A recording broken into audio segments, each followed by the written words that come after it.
So on the screen right now are games that I've been obsessed with at some point in my life. As you can tell, I'm a pretty big Nintendo fan. I know there were times in my life when I literally was just, I felt like life almost had purpose because one of these games was in it. And I know that sounds absolutely wild to say, but I feel like if you're a gamer, you kind of get what I mean. Like when you start a new game, it just feels like you have something fun you can do. And it just feels so amazing. You know, as I got more into the self-improvement stuff, I hear a lot of people, of course, say, stop playing video games. You hear this everywhere on the internet from all these self-improvement gurus. And I kind of went with that, to be completely honest with you. I stopped playing a lot of video games over the past few years. I still play Minecraft for these videos, but that's literally the only game I play consistently at this point. So obviously the question is, are video games good or are they bad? Like, is it a good use of your time to be playing video games like these a decent amount of the time, or is it just a complete waste of time? So I think about it, and a lot of these self-improvement gurus who say stop playing video games, they also recommend for you to read these self-improvement books. Here's 4 books that I've seen a lot. I've actually read all 4 of these, or in the process of reading all 4 of these. But if you really think about it, all of these books taught maybe the same lesson or the same set of lessons as Detective Pikachu. I know many of you have not played this game. This is a very niche game, but it's honestly one of the best video games I've ever played. One of my favorites just of all time.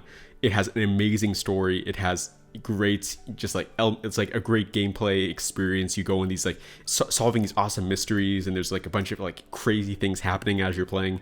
It's just a super fun game. It's so underrated. I don't hear anybody talk about this, but it is a great game.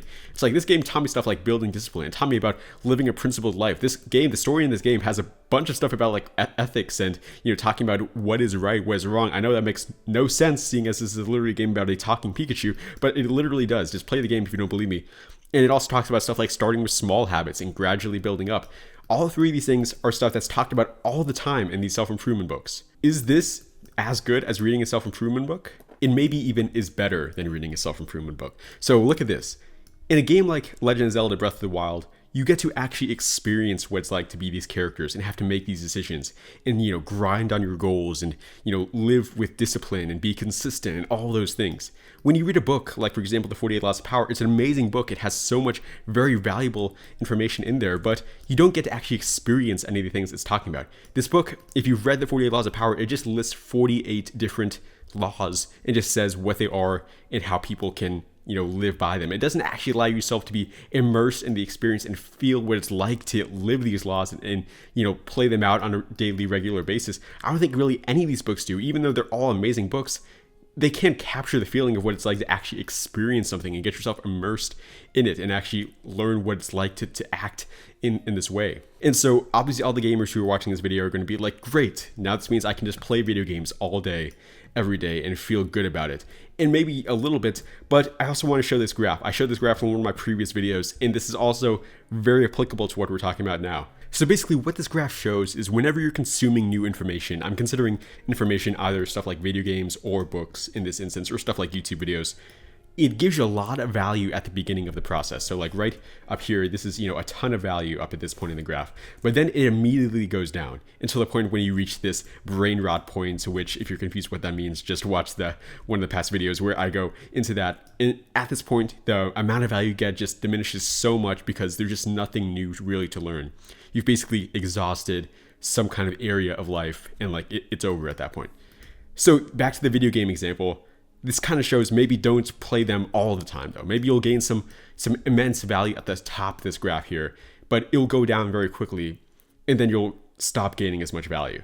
That can be difficult because video games do take like hours upon hours to play through, but hopefully this still provides some kind of limit on how much you're going to abuse this new idea that I'm expressing in this video and just go crazy on it. But there's another element to this whole thing about why games are good, and this is probably what you're expecting me to talk about when you saw this video, which is the fact that games like, again, Breath of the Wild, Detective Pikachu, anything, if you can be obsessed with a video game like I was in this example before, you can obviously be obsessed with something like work as well, or just whatever kind of project you're currently in the midst of working on.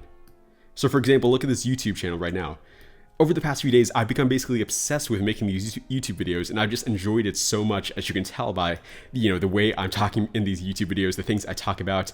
And it allows me to be creative. It gives me rewards and also gives me challenge, like trying to make good videos that actually like people want to watch, which is an extremely large challenge, as you can tell by the amount of videos I posted on this channel and the amount of views that most videos get. But still, all three of these things I get to express through this process of making videos as well. And it uses basically the same parts of my brain as all those video games did in the first place. So my free guide, which is in the link in the description below, is so useful because it goes exactly in depth into how to gamify basically anything you possibly imagine, whether it's studying, working on a business, or making YouTube videos like I'm doing right now. It's a free guide, 14 pages of pure value in the description below, how to gamify literally anything. You can just access it today with the link in the description.